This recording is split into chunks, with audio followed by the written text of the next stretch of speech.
இப்போ அல்லாஹ் உதவி செய்யலை, அதனால என்னது வல்லமை எங்களால் ஒரு வேன் வரும் வரல போல அப்படின்னு முணங்கிக்கிறது. இது தேவையா? இது அல்லாஹ் தஆலா உதவி செய்வான் என்று சொல்றது உண்மை. அதுக்காக வேண்டி எல்லாருக்கும் இருக்கிற சிரமம் உனக்கு வராதன்னு அர்த்தம் அல்ல. எல்லா ரசூலுல்லாஹி ஸல்லல்லாஹு அலைஹி வஸல்லம் ஜிஹாதுக்கு போனாங்க, எல்லாரும் ஒட்டகத்தில் மெதுவாக போகணும். ரசூலோட ஒட்டகம் ஸ்பீடாக போச்சா? எல்லாரும் போகிற மாதிரி அந்த ஒட்டகம் போச்சு, விளங்கிட்டான். ரசூல் ஸல்லல்லாஹு அலைஹி வஸல்லம் உங்களுக்கு வால் இல்லாமல் சொல்லுவீங்களே, திடீர்னு 50-60 கால் கையில் வந்துச்சா? அப்படியெல்லாம் மெஜிக்கில் ஒன்றும் நடக்கிறது இல்லை. உலகத்தில் சோதனைகள் அப்படித்தான் போகும்.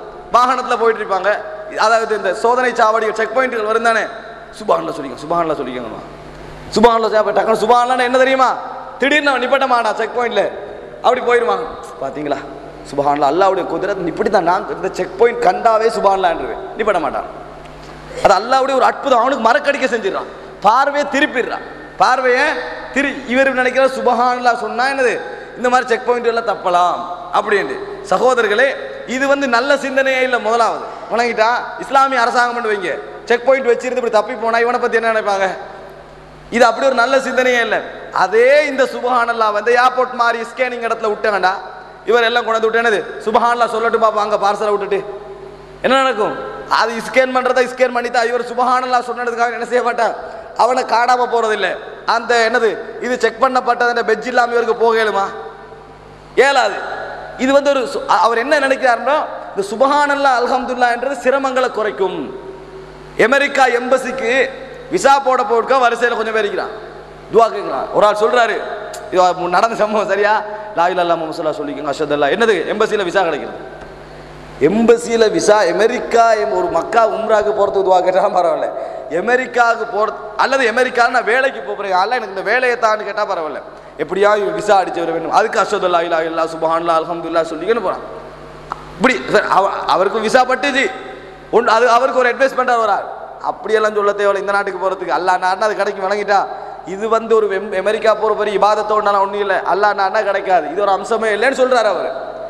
துவா கேட்க வேண்டிய இடங்கள் கொஞ்சம் இருக்குது, அதுக்கான இவன் எப்படியா விசா அடிக்கணும் துவா கேட்க கூட, விளங்கிட்டான். இப்படி போறாரு, அதுக்கு துவாவோடு கேட்டாலும் பரவாயில்ல. அது என்ன சொல்றாரு, அஷ்ஹது அல்லா இலாஹா இல்லல்லாஹ் அஷ்ஹது அன்ன முஹம்மது ரசூலுல்லாஹ் சுப்ஹானல்லாஹ் சொல்லுங்க, லா இலாஹா இல்லல்லாஹ் சொல்லுங்க. எதுக்கு? இவருக்கு நோக்கம் வரதுக்கு, விசா அடிக்கிறதுக்கு, வணங்கிட்டான். ரெண்டு பேருக்குமே விசா பட்டுச்சு, துவா கேட்டவருக்கும் பட்டுச்சு, சும்மா போனார் ஒரு வானாண்டு அவருக்கு விசா பட்டுச்சு. இப்போ அவர் இவந்தால் பின்னால இல்லாட்டி அவர் என்ன நினைப்பார் தெரியுமா, நல்ல காலம் அஷ்ஹது அல்லா சொன்ன, அதனால விசா பட்டுச்சு. அப்ப சொல்ல வானான்னு சொன்னவருக்கு அவருக்கு என்னது, அவருக்கும் பட்டுச்சு. இது ஒரு தவறான கண்ணோட்டம். உலகத்தில் சோதனைகள் எங்களுக்கு இல்லாமல் போயிடும் அல்லது சான்ஸுகள் எங்களுக்கு கிடைச்சிரும் அப்படி என்றெல்லாம் ஒன்றும் இல்லை, அப்படி என்றெல்லாம் ஒன்றுமே இல்லை. இப்போ உதாரணமாக 2 மணியோட விசா கவுண்டர் க்ளோஸ் ஆயிரும் வைங்க, க்ளோஸ் ஆயிரும்னா 2 மணிக்குள்ளே போனா தான் யாரெல்லாம் எப்படி என்ன 60 செகண்ட் 60 நிமிஷம் 61 நிமிஷமாக போதா? உலக விதிகளை அல்லாஹ் மாற்றுவதில்லை. உலக விதிகளை கராமத் என்ற ஒன்று அற்புதங்களை அல்லாஹ் சில நேரத்தில் கொடுப்பான், அது நம்மளுடைய கையில் இல்லை. அது அல்லாஹ் தஆலா நல்லவர்களுக்கு சில நேரத்தில் சில உதவிகளை செய்வான். உலக சோதனைகள்லாம் அப்படி காணாமல் போகும் என்று அல்லாஹ் தஆலா எங்கேயும் சொல்லவே இல்லை. இது ஒரு தவறான கண்ணோட்டம். அதாவது தொழுகையின் சிறப்புகளை பற்றி சொல்லக்கூட சொல்லுவாங்க. 12:20க்கு தொழுகை அல்லது 3:20க்கு தொழுகை, அசர் தொழுகை 3:15 பாங்கு சொல்ற சத்தம் கேட்குது, இப்போ இக்காமத் சொல்லி ஜமாத்தாக தொழுவிட்டு போறாரு. இப்போ பார்த்தா என்னது 3:20க்கு வர வேண்டிய பஸ் என்ன செய்யுது 3:35க்கு வருது. பார்த்தீர்களா தொழுகையுடைய அந்த அற்புதத்தை? தொழுதனால பஸ் லேட் ஆகிவிட்டது. அவரோட டைமுக்கு ஏற்ற மாதிரி பஸ் வருது. 3:20க்கு போக வேண்டிய பஸ் இவரோட டைமுக்கு ஏற்ற மாதிரி என்ன செய்யுது, லேட் ஆகி வருது. அப்போ இது எதால வந்தது? தொழுகையின் மகத்துவம். அப்போ இன்னும் கொஞ்சம் பேர் லேட்டாக ஏறினாங்களே, அவங்க என்ன செஞ்சாங்க? அவங்கள என்ன சப்ஜெக்ட் எடுக்கிறேன்? இப்படி நிறைய அற்புதங்கள் சொல்லுவாங்க, உங்களுக்கு தெரியும்.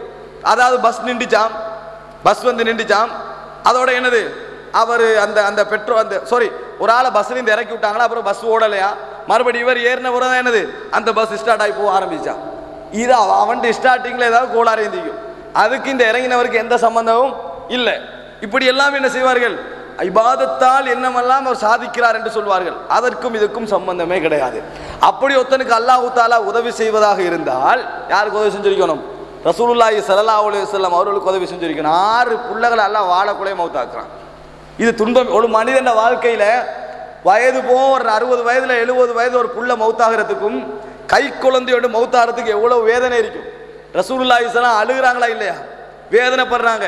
அவர் மிகவும் நேசித்த ஹதீஜா ரலியல்லாஹு அன்ஹா அவர்கள் மௌத்தாகிறார்கள். இப்படியெல்லாம் நடக்கிறாங்க. அப்ப நல்லவர்களுக்கு சோதனை வராது என்றெல்லாம் இல்லை. உலக சோதனையை பொறுத்த வரைக்கும் எல்லோருக்கும் சமனாக வரும். ரோட்டில் போகல நல்லா வேகமாக பேத்துட்டு நான் தொழுவுறேன் தானேன்ட்டு அல்லாஹ் தாலா காருக்குள்ளால உங்களை விட மாட்டான். பட்டா எக்ஸிடென்ட் தான் வணங்கிட்டானே. அது நல்லவர்களை அப்படி காப்பாற்றுவோண்டெல்லாம் இல்லை. அப்படி நிறைய பேர் சொல்லுவார்கள். நாங்கள் வாழ்க்கையில் பழகிறதுனால சில இதில் சொல்கிறோம், அப்படி நினைக்கிறார்கள். அப்படியெல்லாம் நம்மளுக்கு கிடைக்குதுன்னு சொல்லி.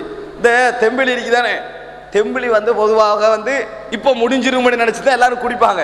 இப்போ முடிஞ்சிடும் நினச்சி சில தெம்பிளியில் கூட வந்துட்டு இருக்கு.